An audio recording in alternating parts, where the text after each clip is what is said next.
Oh. Goldfish. There they are. Swimming around all over the place. Look at them all.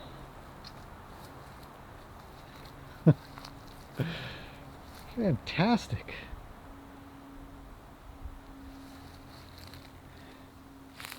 Bunch there, bunch there. Oh, hard to see. There we go.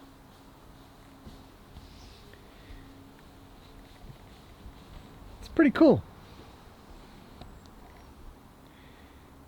So, down here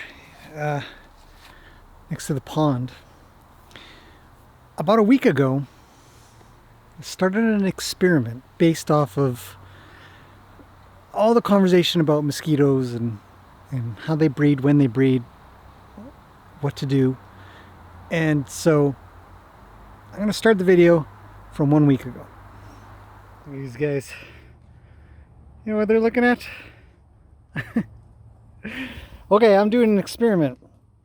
We've had a lot of conversation about mosquitoes, and I've got a small clear bucket, fresh water in it, a white bucket, fresh water in it, obviously, and a black bucket, fresh water in it. And they're in the weeds. It's going to get some sun. It's going to be, you know, they're all around the same area too. It's going to be around the weeds where, you know, sometimes mosquitoes can be in between the horses. So, you know, there's the arena, but then there's also all around. So this is day 1. Hour 0. You guys have ever seen the channel Mike Boyd? That's a familiar thing. Anyhow, so I want to see if it makes a difference, the color of the bucket, for the mosquitoes for breeding. So we'll see what happens. I'm going to run this experiment over the next week. Should be sunny all this week, so I think it'll go well. Okay, that's it for this video. So the idea is that mosquitoes pick and choose where they breed based on color, or maybe based on brightness. And so the clear white and black buckets seem like a really good idea. And the thing is, over, you know, the next few days, I looked in and I didn't really see anything going on. And this hypothesis that mosquitoes are going to breed in, you know, particular water, particular color, particular brightness, seemed like it wasn't really good go anywhere. I thought, what am I going to do? So I left it, and I didn't take any video at the time until today, which is a week later, to which I got this. Okay, so 1 week later, we've got our clear bucket, our white bucket, and our black bucket. Now, in the clear bucket, we can see just, you know, some bugs and stuff, but there are no mosquitoes in here. Not a one. I don't know if you can tell. There's nothing in here. Okay, so we know that. There's just little bugs and stuff like that. In the white bucket, also, it doesn't appear as if there are any mosquito larvae in here. Just a lot of bugs that seem to have come in to get a drink and then drown. So we're going to dump this bucket out. Now the black one is hard to tell, so what I'm going to do is I'm going to take it and I'm going to dump it into the clear bucket, which seems to be the easiest to see. Okay. And then inside of here, you can see there are what appears to be at least 100 or so of the squiggly little things. Yeah, I see.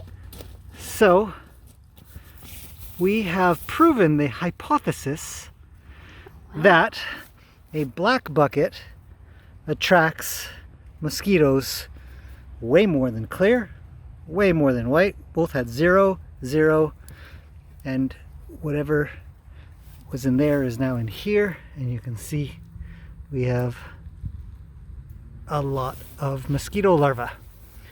So, hypothesis proven. And I started this experiment 1 week ago. So it's interesting to learn. I really wanted to get that figured out. It was important to me.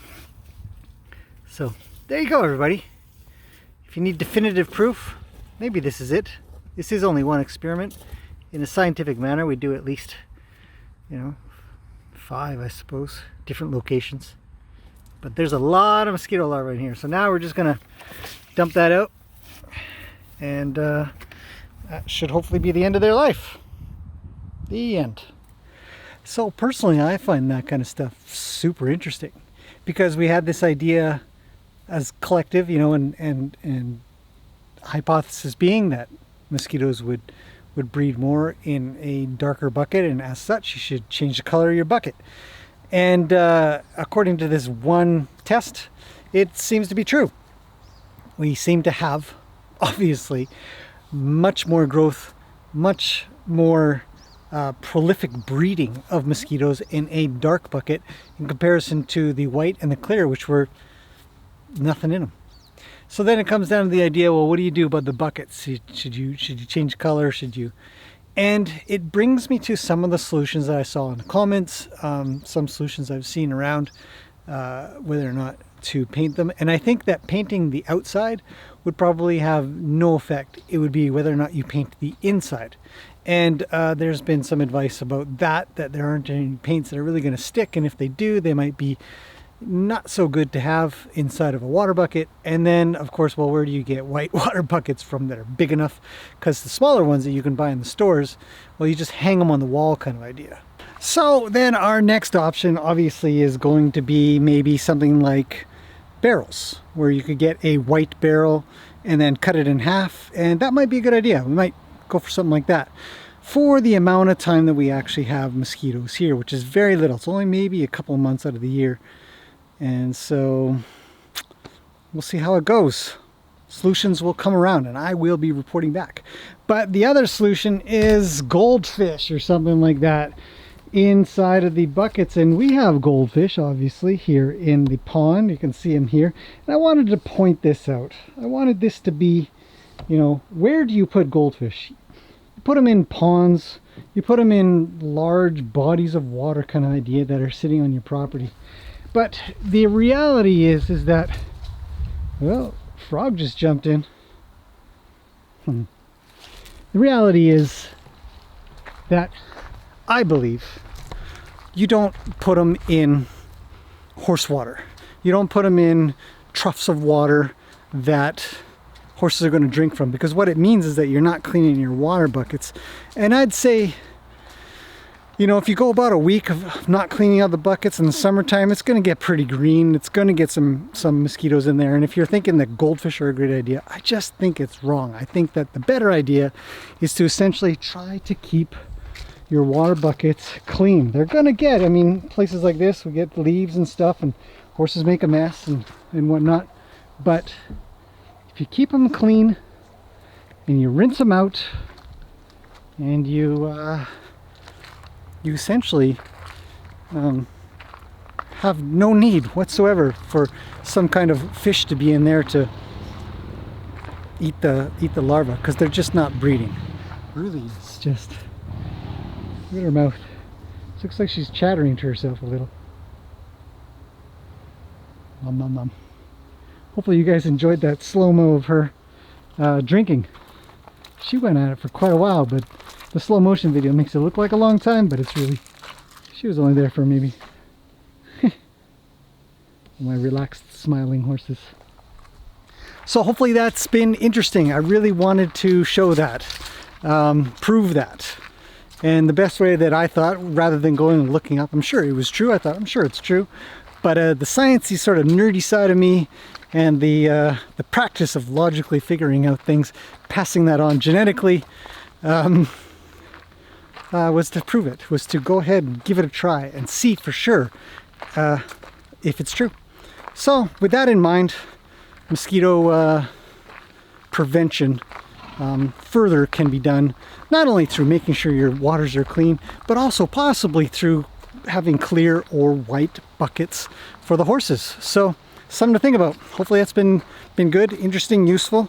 And I'll see you guys in the next sciencey kind of video that we do around here. See you then.